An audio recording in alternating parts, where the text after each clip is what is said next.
Hey everybody, it's Louie. I'm back. My hair is black again. Back to black. Love that Amy Winehouse song. But I'm not dead. I just, not just, at the beginning of May, I just moved into this new apartment. I'm living in Montreal like a big boy in my own apartment, and yeah, I'm really excited. I also got a job, which is really cool, a new job that I really adore, so I'm really excited to start getting into that as well. But for today, I thought I'd do a really quick video about another story time. This story I have been kind of ashamed to tell just because it's very embarrassing. But those types of stories are the best types to listen to, so I'm very excited.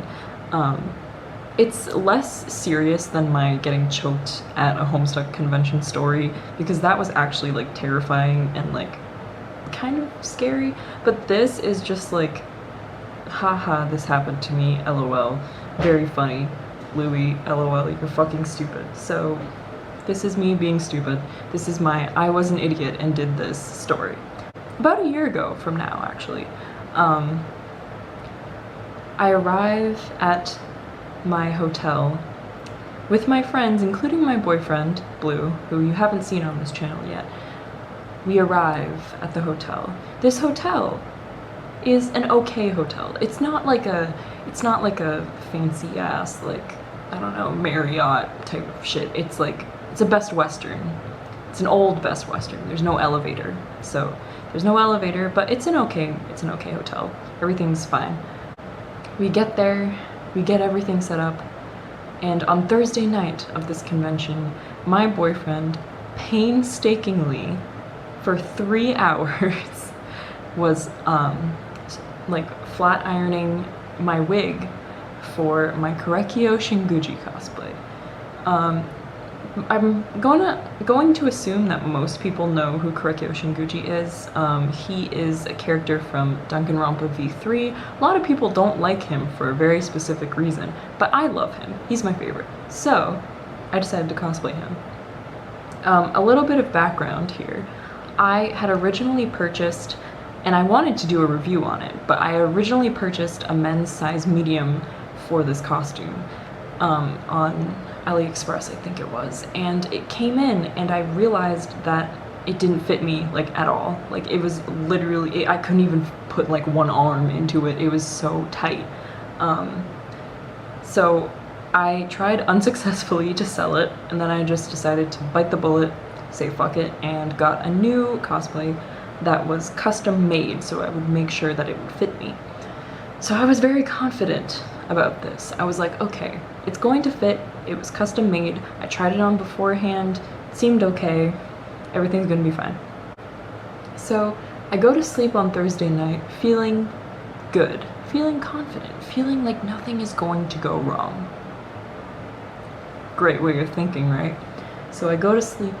I dream pleasant dreams. I wake up the next morning at like 8 in the morning and I start getting ready. And my boyfriend, bless his heart, was doing Amami, Rantaro Amami from Danganronpa V3. So we were gonna go together, and it was cute because we ship them together, so we were going to be adorable and go to the Danganronpa photo shoot at Kineticon, which is honestly the most cursed sentence I've ever uttered. Danganronpa photo shoot at Kineticon. But we were really excited at the time, so it was very sweet. It takes me at least 2 hours to get ready into this costume, because it usually takes me like, I would say an hour and a half at most to get ready for a con. But this took me a really long time because I had to do my face, I had to put my contacts in, I had to put eyelashes on because I fucking cosplay him with eyelashes. And the makeup took an actually very long time, despite the fact that he wears a mask over his face.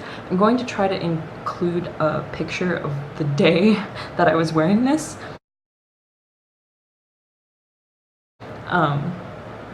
But yeah, so I take my time because I want to make sure that everything looks perfect. So I put on my my jacket, I put on my underwear, like a fresh set of underwear, and I put on my pants for the costume. And the pants for this costume, even though I had them custom made, were very tight, like ridiculously tight. And I'm like larger, but I'm not like I'm not like, I can still fit into like Asian sizes without getting them custom made usually. So I guess I don't know, my hips I guess were a little bit too wide, and my waist was a little too wide, so the pants would like manage to get on me, but they were like skin tight, like so tight, like latex tight. And I turned around in the mirror. I remember this. I turned around in the mirror and I saw like my panty line from my underwear on my pants. And because Korekiyo his hair is long, but it doesn't like cover his ass. So like if I walked around at Kineticon in these pants, my ass would just be like, I would have like my fucking underwear like showing basically. So I was like, oh my god, what do I do? Because I want to look as canon as possible. And the idea didn't even come into my brain to change pants. Because I was like, no, I have to make it look as realistic as possible. This is where my like dumb self decided to do a really stupid thing, and I do not condone doing this. I decided that I was going to go commando under these pants. You know where this is going. So I was like, okay, fuck it. You know what? I'm gonna go commando under these pants. I'm just not going to move very much when I walk. I'll just make sure that nothing happens and that I will, you know, stay as stationary as possible throughout the entire day. So I take off my underwear, I put the pants back on, and then I realize I have to put on my boots. Now my boots for this costume are a pair of 4-inch platform boots like this high. And they're very cumbersome and very heavy. So when I walk, I have to do like 3, 5, 4, 5, like giant steps to get myself to move because these fucking shoes are so heavy. So I put on the shoes. I'm literally like cinched in with these pants. My wig is really long. I have a hat on my head. My jacket's buttoned up to here. I have a fucking mask on my face. Eyelashes on. Fucking wig down to my fucking ass. Like all over the place. It's ridiculous. And I haven't even left the hotel room yet and I'm already like, ugh. But such is the nature of cosplay, I guess. The time comes for us to get out of the hotel room and go to the convention. So me and my friends, we leave the hotel room, we go down to the lobby of the hotel, and we ask the hotel staff if there is a way for us to take a shuttle, because sometimes hotels have free shuttles from the hotel to the convention center. And the people were like, yeah, sorry, it's going to be another 30 minutes before the next shuttle comes. And we were like, it's okay, don't worry, we'll just take an Uber. So we order the Uber. I'm standing in this baking New England humidity with my wig like all over the place, because you know long wigs don't stay perfect forever, and my poor boyfriend worked so hard on it. My boyfriend's like, hey, are you okay? And I'm like, yeah, I'm fine. And meanwhile I pull out my pocket mirror and I look at my eyes, and my fucking eyelashes are like tilted all over the place because the wind is kind of blowing, right? It's a little bit breezy outside, so my eyelashes were like, and I was like, oh fuck.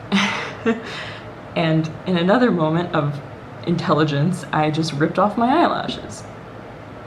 Great, good job, Louis, you really did that. I rip them off, the Uber comes, I'm like, okay, it is time to get into this Uber. Now keep in mind, there are 6 of us, so this is an Uber XL, it's an SUV, sport utility vehicle, it's huge, and it's very high up off the ground, and I am wearing 4-inch platforms.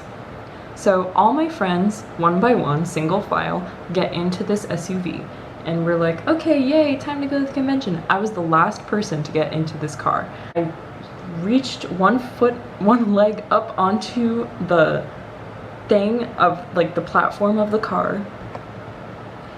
And I try to pull myself up, and all I'm hearing when I'm stepping up into this car is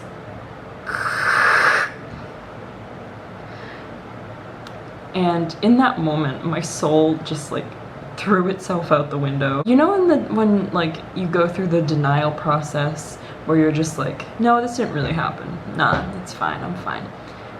So I actually sat down in the Uber and I was like, I'm okay. And then I looked down and I saw that my pants had ripped completely at the crotch. And friendly reminder that I'm not wearing underwear underneath, so everything is just out. And my boyfriend looked over at me and he could see that like all the color had like drained out of my face, right? And he looked over at me and he was like, are you okay? And I said, no, my pants just ripped. And he started freaking out. My poor boyfriend was like a little bit, I would say, more concerned about it than I was. And he was like, oh my God, do you want me to go back with you? Like, do you want me to like, you know, like walk you back up to the room and blah, blah, blah. And luckily I had a room key on me. So I was like, okay, no, you go to the con. I will meet you there eventually. I'm just going to get this sorted out and then I'll meet you there. He was like, okay. So I try to step out of the vehicle before the Uber drives away. I'm like, okay, I gotta get out. I get out of the vehicle and then I realize that my entire groin area is just flapping in the wind. And I'm transgender, so I'm not really cool with that. In a moment of both stupidity and intelligence, I had to do what I had to do. And so what I did was, even though my wig was pinned to my head, and my hat was pinned to my wig, and my poor boyfriend spent hours fixing it, I ripped the motherfucker off and I put it in front of myself to cover my decency. And I thought, okay, I'm gonna walk back into this hotel, I'm going to zoom up the fucking stairs, I'm going to just escape before no one can find me, and I'm going to fix this and go back to the con as soon as possible. I had like wig hair right now. I was like, my hair was like flat and I looked like a fucking founding father. So I was walking through and the automatic doors slide open. I'm in the lobby of the hotel room. I'm about to veer to the left to get up the stairs to my hotel room where hopefully no one can see me. But before I can, the lady who told us about the shuttle stops me. And she looked at me with the sweetest smile I've ever seen. And she was like, hey, do you guys still need a shuttle? And I'm standing there, barbecue sauce on my titties. I'm standing there with my hair completely flattened against my head, a huge gaping hole in my crotch of my pants, no underwear underneath, my wig held against my fucking crotch like some sort of loincloth, big ass boots, my contacts, yellow contacts, bright yellow, full makeup, a mask, like correct, it was like bondage mask, and I'm looking fucking crazy. And I said, with the most dignity I could muster in that moment, I said, no thank you, we're okay. And with that, I zoomed as far as possible, as fast as I could, like fucking Sonic the Hedgehog, down the hallway, up the stairs, down the other hallway, and into the room. That costume took me 2 hours to put on.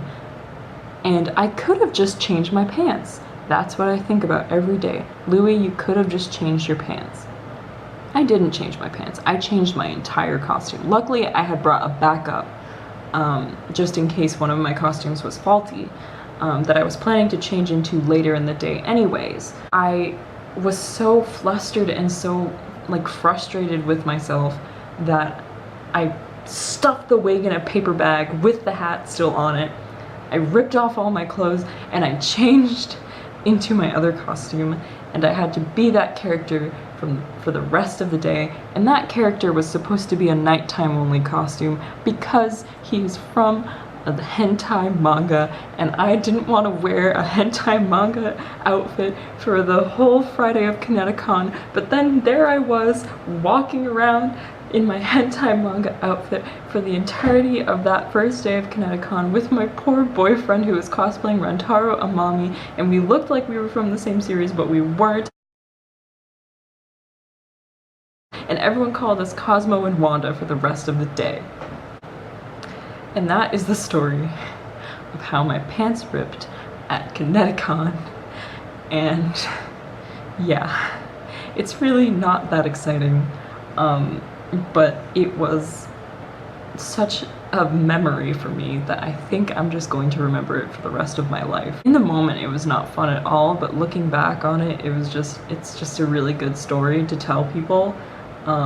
So I hope you enjoyed it. I'm going to be going to Otakuthon in Montreal in August, and August 16th, I believe it starts. I'll be there with a lot of my friends, so if you're in the Montreal area, you know, shoot me a message on my Instagram and, you know, come say hi.